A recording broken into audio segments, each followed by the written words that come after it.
मित्रांनो, आदिती आणि सृष्टी आता फिरायला आलेले आहेत आणि त्यांच्याबरोबर पृथ्वी पण आलेला आहे. एकदम मज्जा आणि धमाल करत आहेत. वाव, यांना खूप छान वाटत आहे. खूप मज्जा चालू आहे. अरे वा, आदिती कोणता खेळ खेळत आहे? गोल गोल फिरत आहे. इकडे तिकडे पळत आहे. आदू कुठे पळतेस? पडशील हळूस.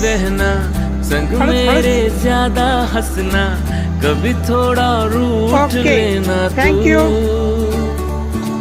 छोटी है तू कभी कभी मुझसे है बड़ी, माँ जैसी तू कभी दोस्त मेरी.